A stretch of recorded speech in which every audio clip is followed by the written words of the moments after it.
I too don't enjoy using these mics because I like to talk with my hands and they always get in the way, but at least it's on the stand, so it's pretty good. So my name is Yacov Fruchter, and recently graduated from here, and I'm now working full-time at Beth congregation, a really huge synagogue here in Toronto, a conservative synagogue. And this is the time of the year where we focus on this concept of tshuva, of repentance and thinking about forgiveness fully as we bring in the new Jewish year, and we're focusing on the High Holy Days. So I just want to start with a quick story, one that I like to share often, about a Hasidic master who lived about 250 years ago named Reb Zusha. And one day Reb Zusha's got a laugh. You know the story? Maybe? It's one of your favorites. So Reb Zusha's students are walking towards his home and they hear this voice, sound like a shrieking, high-pitched sound, and they get really worried, so they start to walk towards his home, and as they get closer, they hear it more acutely, and so they start to run. And as they get really close, they start to hear what sounds like the voice of a woman, a really, really high-pitched voice. So they're really running, and they open up the door and they walk into his home, not knowing what they're going to see. And what do they find? They find Reb Zusha yelling at the top of his lungs, "Reb Zusha, where are you? Reb Zusha, where are you?" And so they grab him by the shoulders, trying to calm him down, which from what I have learned from Ed and others is like grabbing someone by the shoulders probably doesn't help them calm down when there are those moments. That's my CP training in a nutshell. But eventually he calms down, and they say to him, "Reb Zusha, what are you doing? Why are you yelling, Reb Zusha, where are you? You're right here." And Reb Zusha says that one day when I die and I'm in front of God, I'm in heaven, I hope, God's not going to say to me, "Why weren't you more like Sarah, or more like Abraham, or Moshe, or any of those other people," but God's going to say to me, "Why weren't you more like," help me finish the story, "like Reb Zusha." Right? Why weren't you more like Reb Zusha? So, being asked to speak about forgiveness around this time of the year is actually, or any time from my take on Jewish tradition, is actually a bit complicated.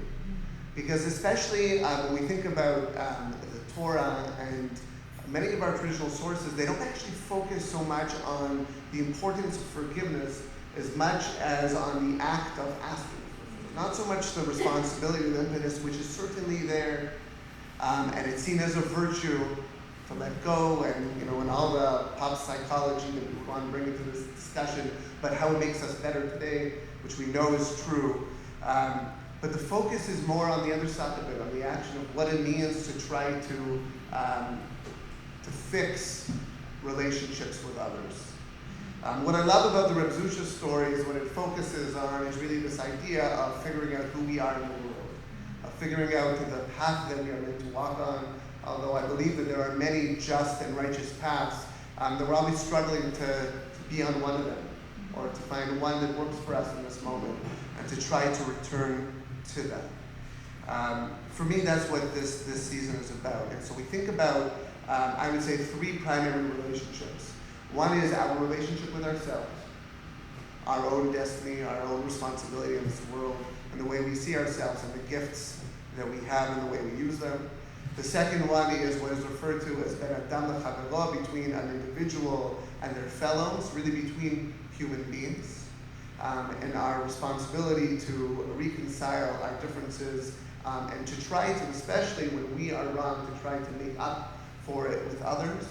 And the third one is our relationship with God. In Jewish law, the idea is that when we do something which we don't really like the word sin, we use the word chet, which is what you find in the Torah, which really means to miss the mark. So a basketball player, when you like my form, when he tries to shoot a basket and he misses or she misses, it's lachtot, it's literally to miss the mark.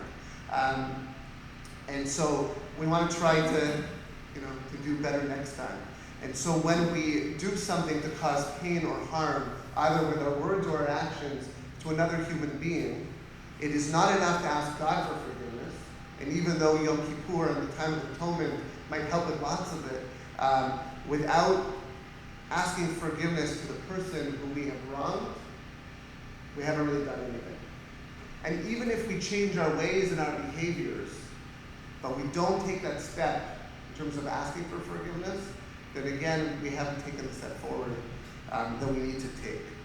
So Maimonides, the Rambam, who lived in the 12th century, is considered one of the greatest legal scholars and Jewish philosophers of all time, basically focuses on 4 steps in the tshuva, in the repentance process.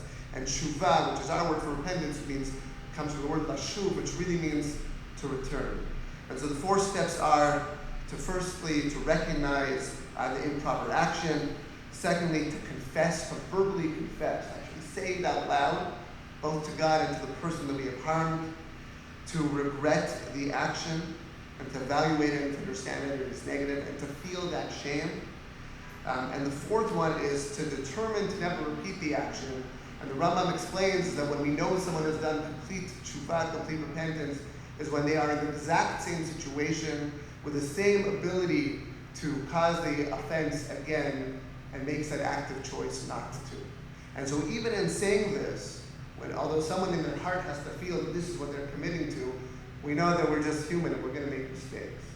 But you can't plan to make that mistake over, then it doesn't count. You have to really want to change.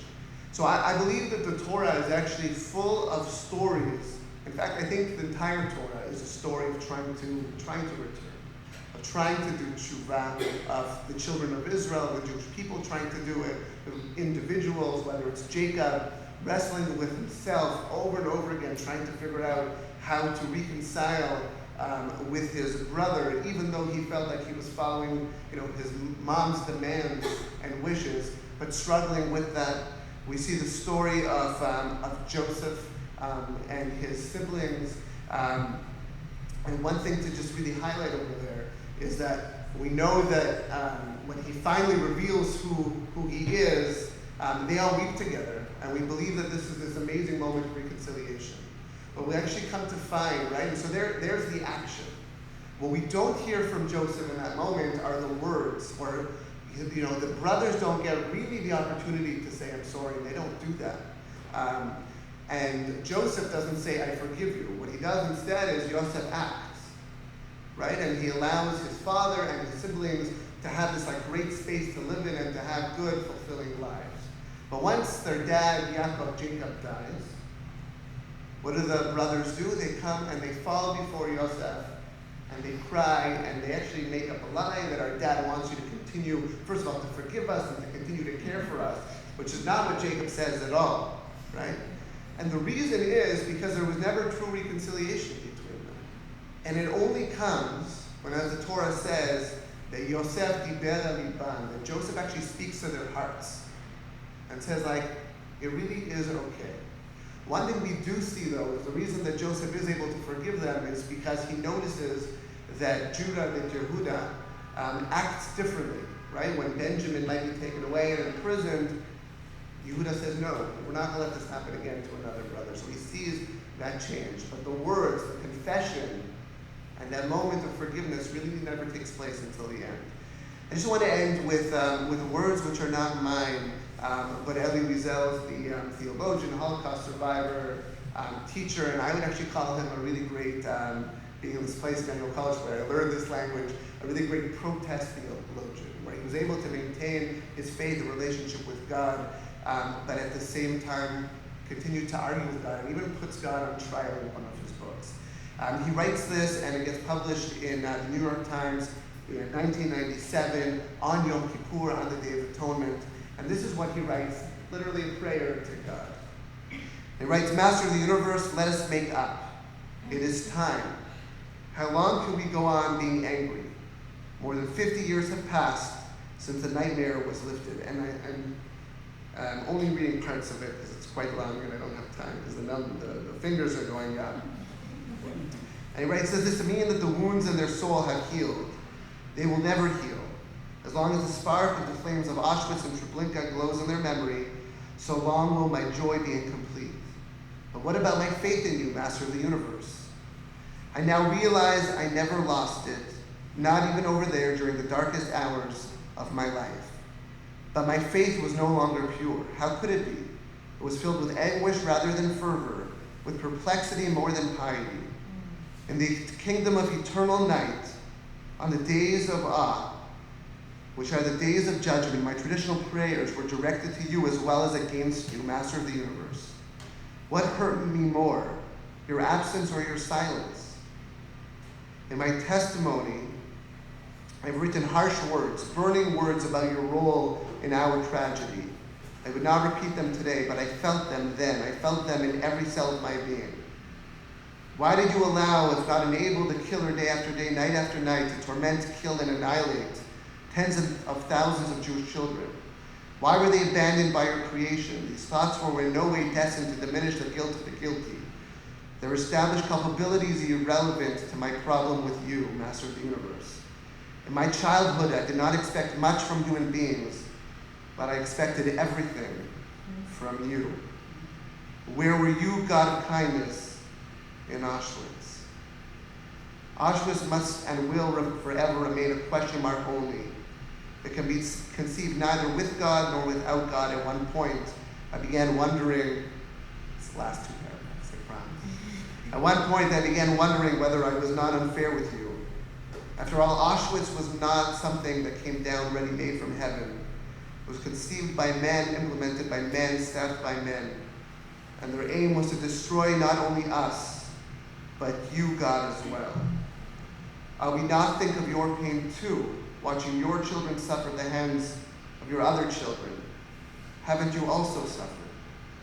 As we Jews now enter the high holy days again, preparing ourselves to pray for a year of peace and happiness for our people and all people, let us make up, Master of the universe. In spite of everything that happened, yes, in spite, let us make up for the child in me. It is unbearable to be divorced from you for so long. Thank you.